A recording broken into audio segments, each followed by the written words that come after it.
sur le vif.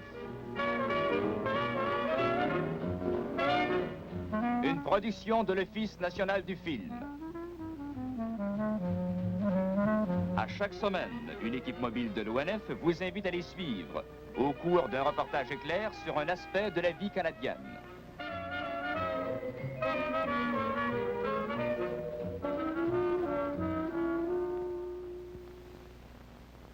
Bonjour, mesdames.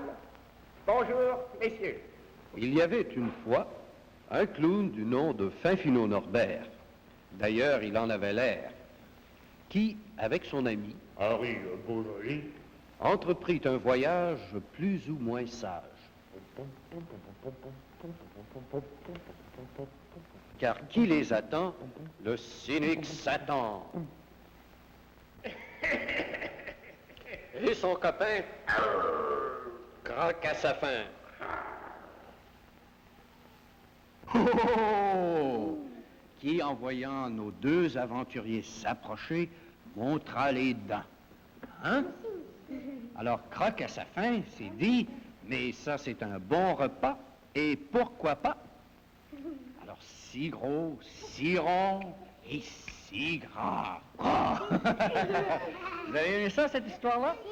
Hein? Alors, si vous êtes sage, je vais vous en conter une autre, et puis aussi, si le temps me le permet. Hein?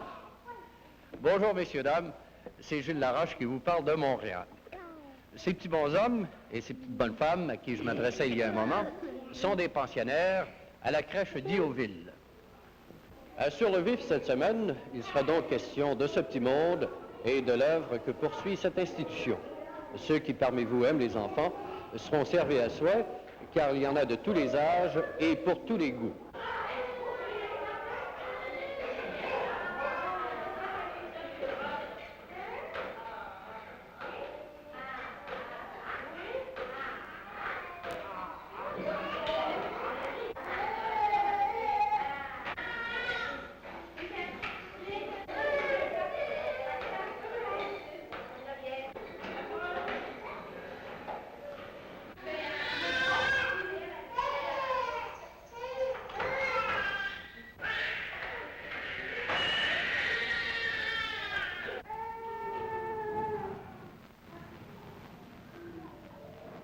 Il n'était donc pas exagéré de dire qu'il y en avait de tous les âges et pour tous les goûts. Afin d'obtenir quelques renseignements, je m'adresserai à sœur Suzanne Colette, directrice du bureau d'admission. Bonjour, ma sœur. Bonjour, Monsieur Laroche. Je pourrais vous demander quelles sont les origines des enfants que vous accueillez ici? Évidemment, nous avons des enfants naturels et des enfants légitimes. Vous acceptez aussi les enfants légitimes? Pourvu que la demande d'admission soit faite par une agence sociale à la suite d'une enquête minutieuse sur le milieu familial démontrant la nécessité de placer l'enfant. Et quelles sont ces raisons? Certains enfants nous arrivent à la mort du père ou de la mère. D'autres nous sont confiés parce que l'un ou l'autre parent est hospitalisé. D'autres, enfin, parce que les parents sont séparés. Et en ce moment, on se trouve sur le plancher de la pouponnière. Exactement. Et quel est le nombre des enfants que vous avez ici? Nous en avons 400 de moins de 2 ans.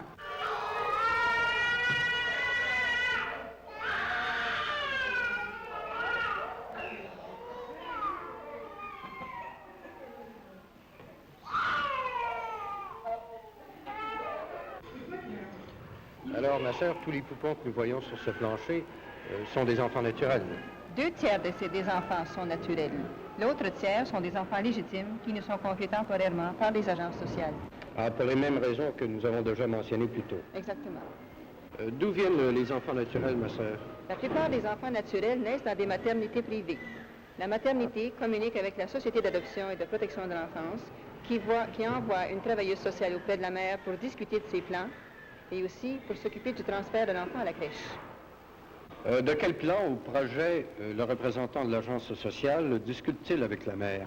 Il s'agit de savoir si la mère désire que son enfant soit placé dans un foyer d'adoption ou bien si elle-même a un projet qui lui permettra de placer son enfant soit dans sa famille ou qu'elle sera en état elle-même de fournir un foyer à l'enfant. Est-ce que cela se fait couramment? De plus en plus. De fait, en 1944, 39 enfants ont été remis de cette façon. Par contre, en 1954, 159 enfants ont été remis à la mère. Alors, en 10 ans, le nombre a presque quintuplé. Exactement. C'est donc à dire que les parents de la fille mère comprennent mieux maintenant le problème qui se posait et aussi qu'ils réalisent que c'est pour le bien de l'enfant que de l'accepter chez eux. C'est un fait que l'enfant naturel est de plus en plus accepté dans le milieu familial de la mère. Je vous remercie, ma sœur. Vous êtes le bienvenu, M. Laroche. Permettez-moi d'ouvrir une petite parenthèse et de vous dire que les Sœurs Grises de Montréal ne font aucune distinction entre enfants légitimes et illégitimes ou naturels, c'est-à-dire que tous vivent ensemble. Maintenant, voyons comment est organisée la vie quotidienne à la maternelle. Les enfants qui sont logés dans cette institution vivent en groupe de 24 chacun. Ceci permet aux jeunes de mieux se familiariser avec leurs petits camarades et en même temps, les responsables peuvent consacrer une plus grande attention à chacun. Le groupe ou unité, comme il est appelé ici, a son petit home qui comprend 3 appartements. La salle à manger où les petits bénéficient d'une alimentation suivie.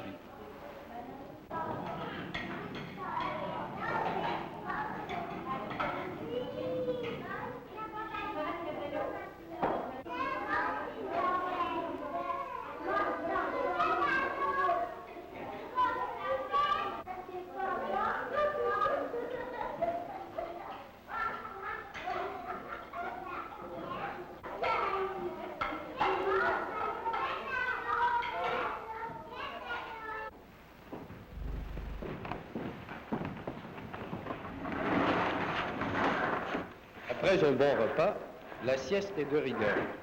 Pour la faire, les enfants se retrouvent dans le 2e appartement de l'unité, le dortoir.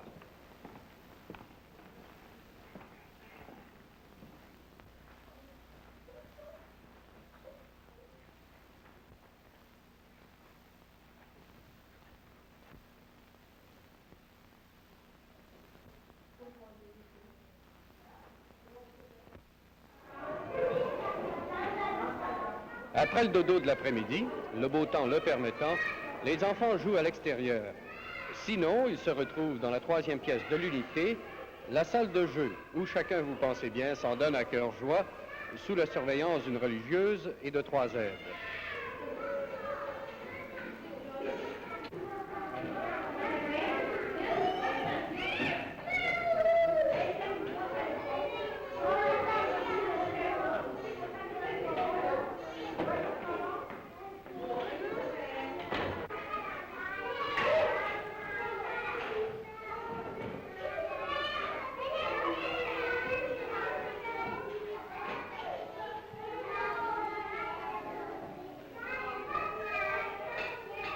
C'est à l'âge de 3 ans que les petits bouts de chou commencent leur éducation. Le premier stage se fait à l'école maternelle où les enfants sont conduits par petits groupes pour y passer 1h30 par jour. À l'aide de jeux, d'exercices amusants, l'attention de l'enfant est disciplinée, ses intérêts éveillés, de même que son sens d'observation.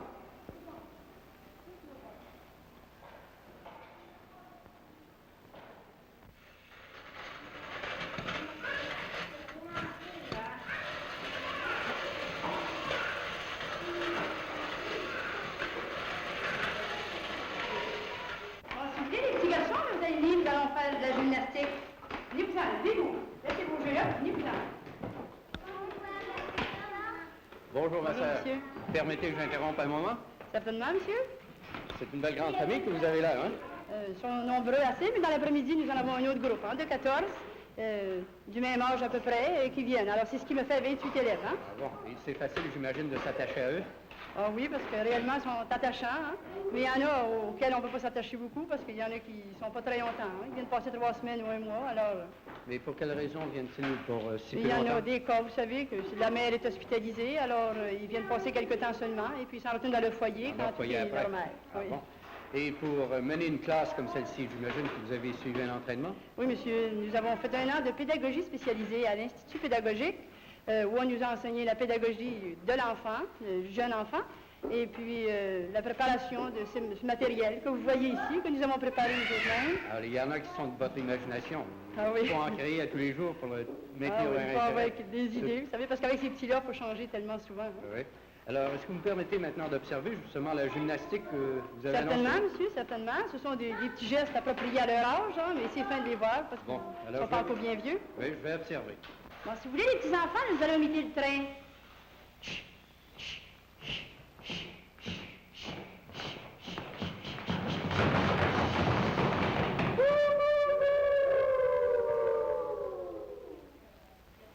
maintenant, les petits oiseaux, qu'est-ce qu'ils font, les petits oiseaux, quand ils montent?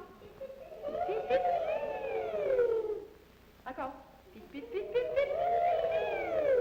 Des petits lapins. Sautez donc comme les petits lapins. Saute, lapin, saute, lapin. Ah, c'est bien. Bon, les petits exercices sont finis, là. Il y en a d'autres qui peuvent exécuter, mais pour le moment, là, voilà. Ah bah d'ailleurs, c'est très bien réussi, je vous assure. Vous trouvez? Ah oui, absolument. Alors, je ne veux pas vous retenir plus longtemps, ma sœur, et je vous remercie bien. Bienvenue. Voilà, c'était un bref aperçu de l'emploi de la journée pour les enfants de cet âge. Mais en dépit de tous les bons soins qu'ils reçoivent et de toutes les attentions possibles qu'on leur accorde, il n'en reste pas moins que c'est une vie en communauté. Est-ce que ce genre de vie marque l'enfant? C'est cette question que nous avons posée à la directrice du bureau d'admission. Eh bien, voici, M. Laroche. C'est une question qui demande des explications, car tout dépendra du stage que l'enfant fera à l'institution. C'est que l'institution a pour fonction de suppléer temporairement à une famille éprouvée, mais ne peut jamais la remplacer. C'est pourquoi, par conséquent, si un enfant nous arrive tout jeune bébé et qu'il séjourne ici 4 ou 5 ans, c'est entendu que sa vie sera marquée. Par contre, s'il ne vient pour séjourner que quelques mois, je ne crois pas que le séjour en institution en lui-même puisse nuire au développement de l'enfant. Alors, l'enfant qui est appelé à faire un stage assez prolongé dans une institution de genre, de quelle façon est-il marqué et quelles peuvent en être les conséquences? Nous remarquons chez les enfants qui séjournent plusieurs années en institution qu'ils accusent un retard de développement sur le plan affectif et mental. C'est que pour se développer normalement, un jeune enfant a besoin d'établir une relation affective permanente avec une ou deux personnes, soit le père ou la mère. Or, il est impossible à une institution de donner cette formation. Voici ce qui arrive en pratique.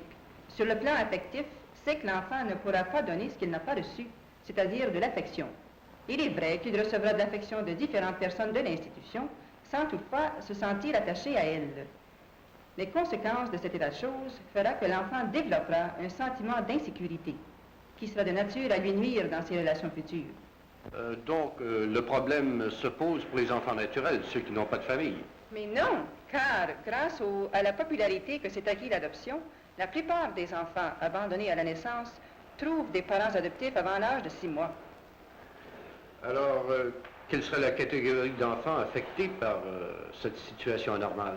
Voici, le problème se pose pour les enfants légitimes qui nous arrivent en bas âge. Il arrive parfois que les parents, lorsqu'ils viennent les visiter, constatant que l'enfant a tous les soins voulus, les soins matériels, soins médicaux, viennent à se désintéresser des enfants. Espacent leur visite et en viennent à ne presque plus les visiter. Il arrive quelquefois que nous avons des enfants dans la maison qui ne reconnaissent pas leurs parents quand ils viennent les voir. Mais ces cas-là doivent être assez rares, car les enfants que j'ai vus étaient souriants et joyeux. Heureusement, ces cas ne sont pas fréquents, car nous concertons tous nos efforts pour placer les enfants naturels, soit dans les foyers d'adoption ou des foyers nourriciers. D'autre part, les enfants légitimes sont remis aux parents dès qu'ils ont atteint l'âge scolaire. Ah bon? Alors, sœur Suzanne Colette, je veux donc réitérer tous nos remerciements pour votre bonne hospitalité. Et voilà notre reportage terminé, mais l'œuvre commencée à la crèche d'Youville il y a 200 ans ne connaîtra pas de fin. Chaque jour, le va-et-vient continuera. Des enfants arriveront, d'autres quitteront ce milieu pour être unis à un foyer heureux. Ceux-là ne se rappelleront pas de l'institution qui les a hébergés pendant une période critique de leur vie.